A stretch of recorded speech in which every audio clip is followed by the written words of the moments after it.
Hi, I'm Alysha. I'm a psychiatric nurse practitioner and I own my own private practice, and I teach other nurse practitioners how to open private practices to find freedom and balance in their lives. Today we're going to talk about the most common 3 mistakes that I see psychiatric nurse practitioners making when they are starting their private practices.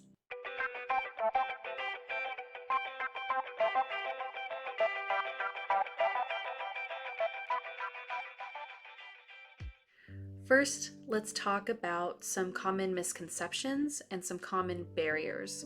So, one of the biggest misconceptions that I hear is that it costs a ton of money to start a practice. I've heard even some people say that they were advised that it would cost $100,000 to start a practice.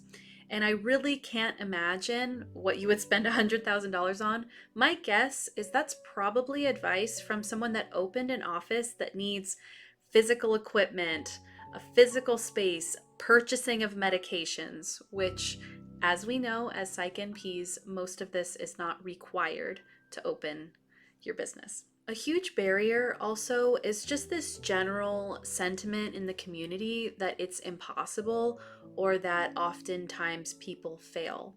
And I have mentored many nurse practitioners in this space, and though it is challenging and you have to adjust to a lot of unknown things that you're learning along the way, it is not by any means impossible. So let's get into those 3 common mistakes that I see. Number 1, this is starting off by purchasing a very expensive office.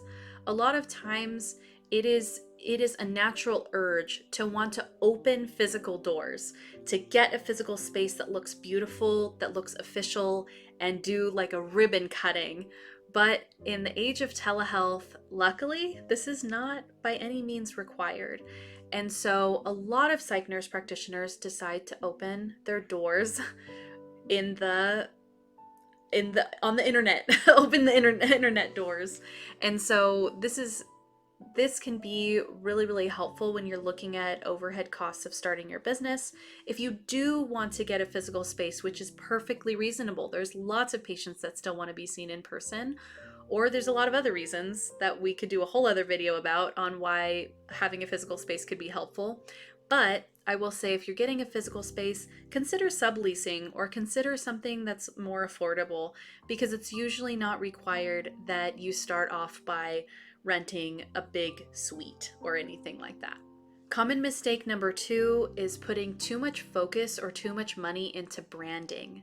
So website design can cost you a lot. So having a designer set up your website could cost you $5,000 to $10,000, and it's just not necessary. You can create a beautiful website with a template on websites like Squarespace. That's what I teach in my mentorship program, how to set up a basic website on Squarespace. Honestly, and there's endless others that you can create a basic, simple, professional website that can cost you something like $30 a month and not in the multiple thousands. And so people will get really focused on taking brand photos, paying for a logo, paying for a website.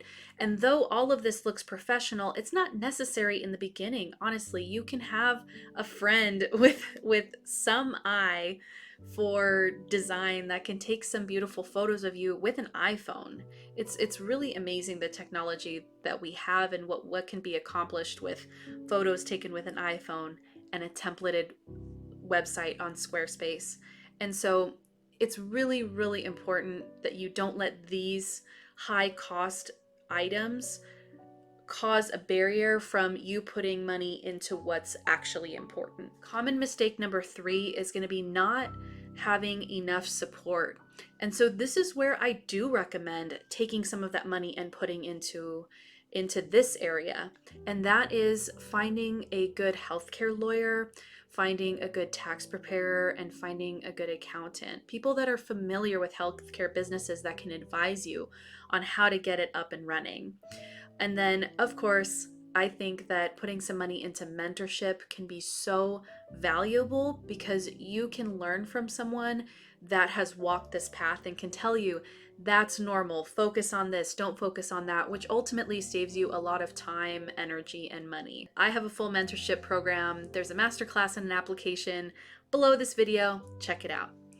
And so, with those 3 common mistakes, that can honestly, if you can avoid those, it can save you so much stress in your private practice startup. And I know that I said I would only give three tips on the common mistakes, but I'm going to give one more, and this is going to be some bonus advice. I really encourage you not to get stuck in the trap of feeling like you have to have every single thing figured out before you start your business.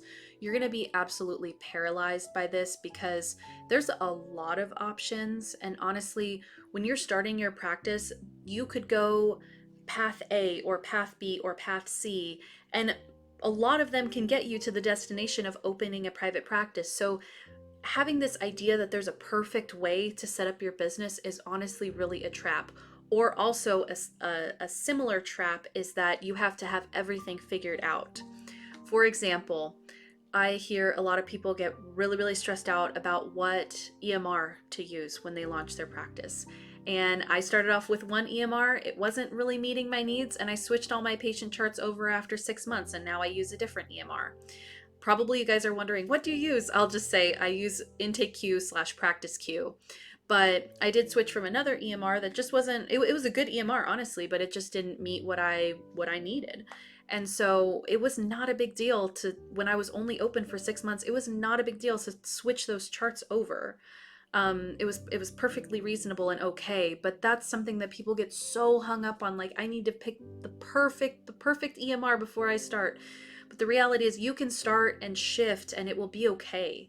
And you will be able to recover from some of these things. I want to encourage you guys to just start with step 1.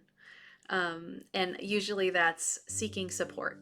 So, like I said, look for a good lawyer, look for a good tax preparer, accountant, and a good mentor.